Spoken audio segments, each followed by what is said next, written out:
Entrevistamos al candidato a gobernador de Corrientes, Ezequiel Teque Romero. Por Chavarría, paso lento. Ahora sí estamos conectados con el doctor Ezequiel Romero, quien es candidato a gobernador de la provincia de Corrientes por su espacio Partido Ahora.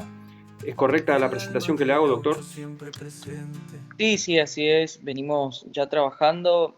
Si bien se podría decir que el inicio de esta gesta empieza en el 2021, desde el momento que Javier Milei plantea llevar una alternativa distinta a la sociedad de todo lo que se venía viviendo en ese momento, y nosotros empezamos a acompañar el proceso, y bueno, ya tomando mucha más fuerza con lo que fue luego la llegada de Javier Milei a la presidencia, y bueno, y en el sería noviembre del año pasado hemos lanzado la candidatura a gobernador, y ya trabajando fuertemente, ¿no es cierto?, con el partido que también hemos construido desde cero. Así que sí, es correcto lo que usted dice. Bien, y también lo vemos muy activo en las redes sociales, ¿no? Entendiendo que es una nueva manera de hacer política. Bueno, las redes sociales, los medios de comunicación, Sí, la verdad que estamos haciendo esta nueva forma de hacer campaña, que no es sí, más que, digamos, trabajar con la comunicación, y por supuesto mucho militancia de la juventud, que no es una militancia rentada, no es una militancia que viene para ocupar puestos, digamos, acomodados en el Estado. Entonces, aprovechamos, por así decirlo, las nuevas virtudes, o las virtudes, mejor dicho, que impulsa esta nueva forma de hacer política, que es, digamos, menos gasto y no usar la plata del Estado para hacer política. exactamente. Bueno, vamos a comenzar primero a agradecerle también por este tiempo. Entendemos que está muy atareado en estos momentos, ¿no? Con la campaña seguramente, pero queremos saber qué lo motiva a postularse a la gobernación de la provincia. Bueno, lo que vemos durante mucho tiempo es que este modelo que ha fracasado en la Argentina, que es que en la provincia, digamos, se lleva como una copia de este agigantamiento del Estado, el entrometerse en todo ámbito de la vida del ciudadano que pueda, diciéndole cómo gastar la plata, dónde gastarla, dónde incentivar la economía, dónde no incentivarla. Entonces siempre eligiendo ganadores y perdedores.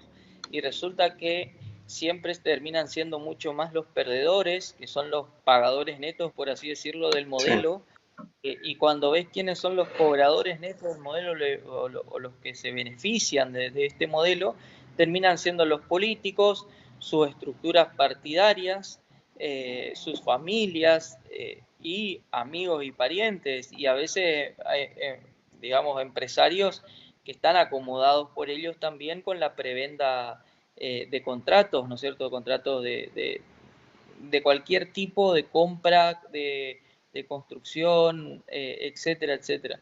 Y después también la destrucción de los valores, como es el valor del trabajo, el valor de la familia. Lamentablemente se ha impulsado desde un sector de la política, digamos, a la familia como algo no, ¿cómo te puedo decir?, no necesario para la vida en comunidad o en sociedad. Y sabemos que toda sociedad tiene un núcleo, eh, digamos, eh, mínimo, que es una familia.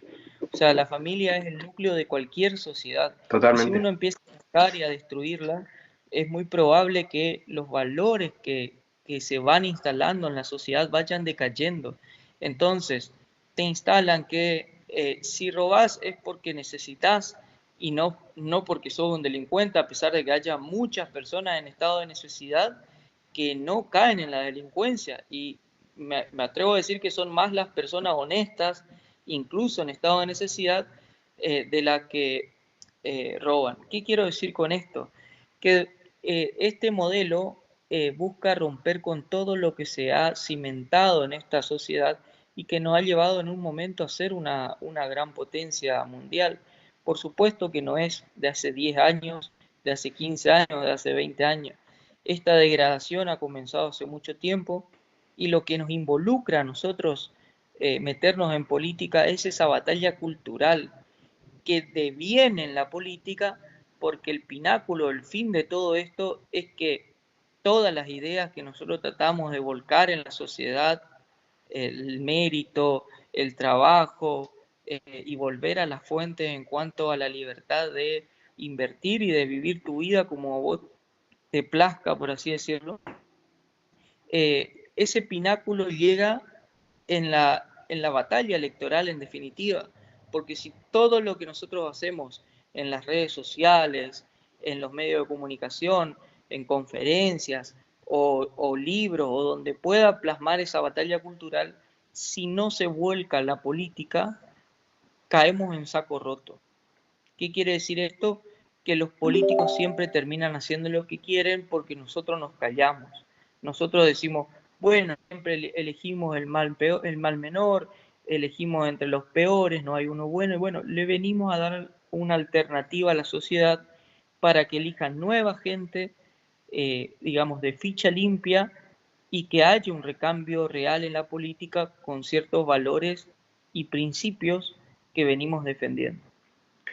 Bien, antes de empezar con las preguntas puntuales que tenemos preparadas, el espacio que usted lidera, ¿no? ¿Tiene algo que ver con el diputado Lisandro Almirón? No, nosotros hemos armado un partido independiente que se llama Partido Ahora. No obstante, también estamos trabajando con otras agrupaciones políticas que se están conformando como partidos también. Algunas llegarán para estas elecciones y otras no, pero también serán, por supuesto, parte de esta campaña, parte activa e importante de la campaña, porque creemos que es fundamental hacer partidos políticos nuevos y que esos partidos tengan una vida electoral o una vida en la sociedad representando lo que nosotros venimos diciendo, que era lo que te dije antes. Ajá. Entonces, a tu respuesta, digamos, en este momento no tenemos vínculo con Lisandro Almirón. ¿Ningún tipo de vínculo? Ningún tipo de vínculo, no tenemos diálogo ni nada por el estilo. Ajá. Si bien compartimos las ideas con el Partido de la Libertad Avanza, que creemos que es importante hoy lo que está haciendo Javier Milei a nivel nacional, entendemos que la gesta provincial depende de personas que sean idóneas para ese tema y es ahí quizás donde entramos en cierta o vemos cierta contradicción y un problema de coherencia interna hacia adentro de la Libertad Avanza. O sea, claro, lo que promulgás, la gente que pones para que lleve adelante esas ideas. Ajá. Pero digamos, ¿están abiertos a algún tipo de diálogos entre la otra fuerza, digamos? Siempre uno está abierto al diálogo porque esto lógicamente es política y no se puede hacer política sin escuchar a las demás personas, eso está claro. Uh-huh. No se puede hacer política solamente para digamos, un grupito. Lo que sí se puede hacer política es pensando en que no vamos a resignar los principios y los valores que nos impulsan a seguir adelante. ¿Qué te quiero decir? Eso le beneficiará a uno más que otro o de manera beneficiará a la sociedad completa, pero de distinta manera. Claro. Eso quizás me quiera referir. Lo que sí, no se puede hacer política pensando en grupos reducidos o solamente en hablar con la gente que piensa estrictamente igual, sobre todo uh-huh. porque en el fondo hay muchas personas que están en política que piensan similar a nosotros, quizás no idénticamente, pero que sería interesante siempre escuchar. Claro, muy bien. Bueno, vamos a empezar con las preguntas puntuales entonces. Vamos a empezar con la economía. ¿Cuáles son sus propuestas para impulsar el desarrollo económico de Corrientes por ejemplo, en la agricultura, en el turismo, en caso de que sean gobierno, ¿no? Bueno, nosotros creemos, por supuesto, que todo, a ver, todo plan de desarrollo económico debe ser en general y no en particular. De vuelta digo, no podemos hablar de sectores estancos. Si Ujú. bien entendemos que la provincia nuestra tiene ventajas competitivas con respecto a otras provincias y es normal que alguna actividad se desarrolle más que otras, qué sé yo, desde tener la posibilidad de tener un turismo extranjero por el lado de las reservas que tenemos, la reserva ecológica hablo, ¿no es cierto? Sí, Pero también la posibilidad de desarrollar la agricultura con las ventajas que nosotros tenemos, la industria forestal. Entonces lo que nosotros creemos es que lo que hay que hacer es liberar esa fuerza productiva que tiene la provincia naturalmente, atraer inversiones y también estimular a los correntinos que pueden contar con cierto capital que inviertan, o sea, que reinviertan la plata, que creen nuevos negocios, eso va a crear nuevas fuentes de trabajo. ¿Y cómo se hace esto? Me va a decir usted. Y esto nosotros lo proponemos de dos maneras, una reforma del Estado y una reforma fiscal. La reforma del Estado para poder bajar ese gasto público y eso que permita no solamente una reestructuración de gastos donde se vuelque los recursos donde la sociedad realmente necesita, que nosotros creemos que es salud, seguridad y educación, y cuando hablamos de, por ejemplo, obra pública, hablamos exclusivamente de obra pública, por lo menos, por lo menos en los 3 primeros años, obra pública estrictamente destinada a la productividad. ¿Qué quiere decir esto? Caminos, eh, digamos, reparar muchos caminos rurales también, lo que tenga que ver con la infraestructura energética, que es clave porque no hay inversión sin energía y eso tenemos que remarcarlo mucho. Puertos, es decir, todo lo que impulse a la persona cuando quiera venir a invertir y diga, tengo para invertir en la región del NEA. ¿En dónde me conviene invertir? Y me conviene invertir en Corrientes porque tiene la capacidad de que, de que infraestructuralmente está bien. ¿Se entiende? sí, Eso sí, es algo que clarísimo. viene muy relegado en la provincia. Eso se ve con la falta de energía que nosotros tenemos, el problema energético muy grande. Y lo segundo, la reforma fiscal, que eso nos va a permitir bajar impuestos. Es decir, cuando nosotros hagamos esa reforma del Estado, podemos bajar impuestos. ¿Qué significa esto? Que Corrientes, como todas las provincias de Argentina, cobra un impuesto que es muy nefasto para el comercio y sobre todo también para las pymes, que son las mayores fuentes de trabajo de la Argentina, que es el impuesto a ingresos brutos, que se deduce sobre la totalidad de ingreso que tiene la persona en el mes y no sobre la ganancia, con lo cual vos podés haber facturado, pero haber trabajado a pérdida y sin embargo igual tenés que tributar ingresos brutos, lo que vuelve muy inelástica, digamos, los costos en cuanto a emprender o invertir, sobre todo, de vuelta digo, para las pymes que tienen poco flujo de dinero y por ahí se encuentran eh, con un, con un muro allí. Y por otro lado, la burocracia que este impuesto genera, que también hace un gasto excesivo en cuanto a tratar de cumplir con todas las exigencias que tiene este tributo. Eso nos lleva a la otra parte de este conjunto de reformas, que es la desburocratización de la productividad. Es decir, hoy tenés que pedir permiso para muchas cosas dentro de un municipio. El otro día me contaban, por ejemplo, que para un evento privado de 15 años, uno tenía que pagar de impuestos solamente casi 200.000 pesos en Corrientes. Una locura. O sea, vos querés hacer un cumpleaños, digamos, de 15, Sí, donde ganás plata claramente con ese cumpleaños, pero tenés que pagar impuestos. Y eso, sin embargo, vos estás fomentando porque vos hacer el cumpleaños de 15, ¿no es cierto?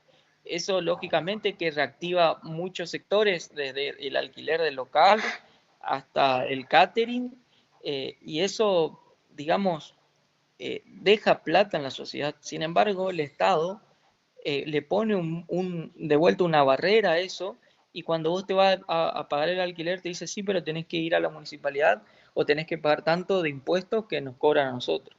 Claro. Eh, entonces, es desde de esa pequeña cosa a que cuando vos tenés que abrir un local te piden requisitos, digamos, en extremo, como para que vos tengas que ir a pedirle por favor al intendente o al secretario del intendente, habilitame el local y después te cumplo con las cosas. ¿Entendés? Cuando uno tiene que abrir la persiana del local arranca perdiendo. Ajá. Y eso es lo que por ahí dificulta mucho la creación de puestos de trabajo. Claro. Bueno, bien, claro, entonces la explicación. Ahora vamos a pasar a la educación, un tema que está bastante flojo en nuestra provincia. Estuvimos leyendo algunos informes donde la comprensión de la lectura y justamente la lectura está en un déficit bastante alarmante, ¿no? ¿Qué planes tiene para mejorar la calidad de educación en la provincia? Tengo 3 preguntas acá, no sé si quiere que le vaya preguntando de a uno o le tiro las 3 preguntas. Bueno, esa fue la primera. ¿Qué planes tiene? Pregunte a uno mejor, y cuando cree me hace la otra pregunta, porque a veces me extiendo. No, está bien, está bien. Bueno, ¿qué planes tiene para mejorar la calidad de la educación en la provincia? Bueno, creemos que tenemos que ir a algún tipo de reforma educativa. También es una deuda a nivel nacional. Claramente, Lo digo porque, digamos, las currículas en general se bajan desde Nación, y luego, digamos, tiene cierto margen la provincia para hacer algunos cambios, introducir algunas cosas extra, pero nosotros, para mejorar la calidad educativa, necesitamos un gran plan a nivel nacional que empiece a contemplar incluso la educación de los chicos de otra manera a la que nosotros conocemos tradicionalmente. Está bien el sistema de calificación, pero nosotros necesitamos nuevas habilidades que hoy los chicos incluso lo terminan aprendiendo fuera de clases. ¿Por qué terminan aprendiendo fuera de clase? Porque es lo que les sirve para la vida cotidiana y la vida en que van a estar inmersos cuando salgan del colegio. Incluso algunos que ya no quieren ir a la universidad porque se vuelven autodidactas en temas como programación, robótica, como diseño, y con eso terminan digamos, teniendo una carrera, pero ¿qué pasa? Quizás, no son habilidades que... Sí, perdón, digamos. quizás eso se ve en las ciudades grandes, ¿no? Como hay en Capital, pero yo estoy en un pueblito chiquito y mientras estamos haciendo esta entrevista, en este momento los chicos están cursando el nivel secundario, están cursando hoy sábado. Y con respecto a la otra pregunta que usted, o sea, lo que usted me respondía de los chicos que por ahí prefieren no ir a la universidad porque encuentran otros oficios, también acá en los pueblos chicos encuentran que muchos chicos no encuentran esa vocación en la escuela, en el estudio, y prefieren ir a trabajar al campo. También, pero nosotros, por ejemplo, necesitamos que en las zonas rurales, sobre todo, se vuelva a los colegios técnicos, donde esté enfocado en la agroindustria, y tengan un valor agregado cuando salgan en sus conocimientos, no solamente, digamos, como un peón, por así decirlo, sino que también sean técnicos en cuanto al conocimiento que puedan tener desde conocimientos básicos de operación de maquinarias, y cosas de esas que seguramente le va a ser útil en el futuro, porque cada vez estamos avanzando más hacia una sociedad que va a depender mucho más del trabajo técnico, porque va a haber más robots, porque va a haber más inteligencia artificial, y que parece que uno cuando está hablando, y sobre todo en el interior, parece que le está diciendo ciencia ficción. Es una locura eso.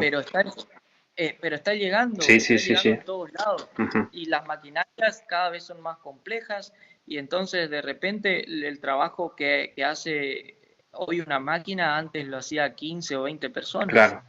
Y Eh, entonces tenemos que estar preparados para eso. claro, sí, sí, sí, totalmente. Y la segunda pregunta referida a la educación es cómo piensa abordar, justamente estábamos hablando del campo, ¿no? La brecha digital y la falta de recursos en algunas zonas. Bueno, hoy vemos que hay, digamos, distintas alternativas, incluso vemos redes de Internet como la Starlink, que permite la interconectividad con zonas muy inhóspitas inclusive, que no hay tantas en Corrientes, pero que las hay, y que se puede llegar a hacer algún tipo de plan para justamente llevar esa conectividad, porque nosotros lo que necesitamos es evitar el fenómeno que está pasando mucho en Europa y en otros lugares del mundo donde las sociedades, digamos, emigran desde las zonas rurales hacia las grandes metrópolis Claro.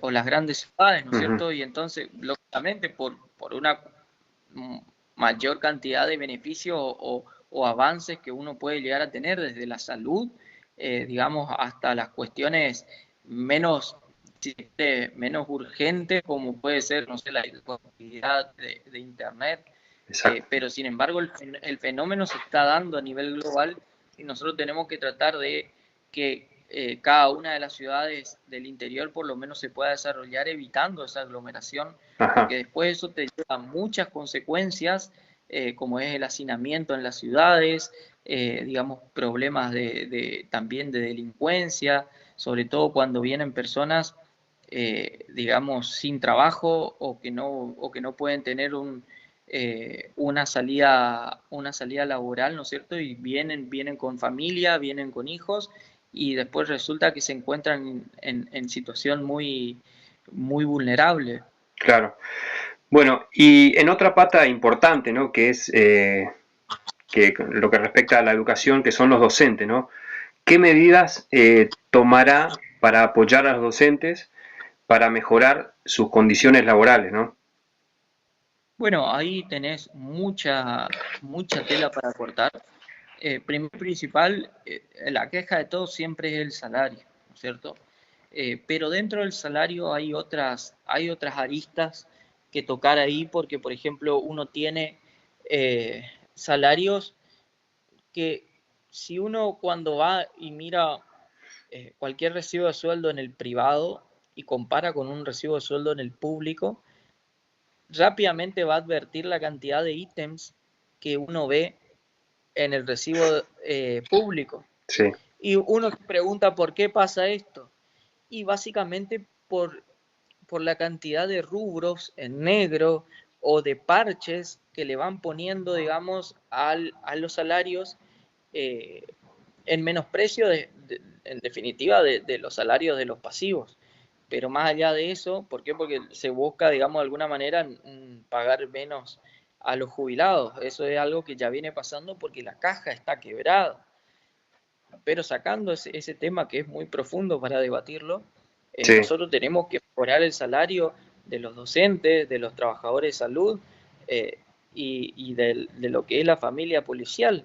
O sea, cuando nosotros vemos que esos son los trabajadores esenciales en nuestro sistema, y justamente después terminamos también de ver que hace, hace 6 años, no, perdón, hace 15 años atrás había 6 ministerios menos y hoy hay 6 ministerios más, que de la misma masa salarial es la que se saca el salario para todos los trabajadores y resulta que siempre los que terminan pagando los platos rotos son esos trabajadores esenciales, sobre todo el trabajador de salud, que es el que peor la pasa, pero también obviamente que el docente dice yo la estoy pasando mal. sí, Y sí, porque el deterioro salarial, que también fue un fenómeno a nivel nacional con todo el tema de la inflación y esas cosas, pero también como para nosotros mejorar el salario es esa reforma del Estado que nosotros necesitamos sí o sí. Por eso nosotros como proponemos dejar solamente 6 ministerios y volcar, hacer eje de la gestión en estos servicios esenciales que yo he nombrado. Fíjese usted que nosotros podemos pagar más a los docentes, a los médicos, enfermeros, policías, pero para eso necesitamos esa reforma. Necesitamos dejar de gastar plata en donde no se debe. Necesitamos dejar de construir palcos para los carnavales, plazas de más de 2 millones de dólares, museos de más de 4 millones de dólares y un complejo de oficinas que se está proyectando hacer por 30 millones de dólares. Entonces, cuando usted dice, ¿cómo le va a ayudar a los docentes? Sí, tenemos un universo real que tiene que ver con la infraestructura en los colegios. Cuando decimos vamos a dejar de hacer plazas, gastar esa plata ahí, es para mantener en mejores condiciones en los colegios, para que tengan material didáctico a disposición. Nosotros tenemos para ofrecer a los docentes.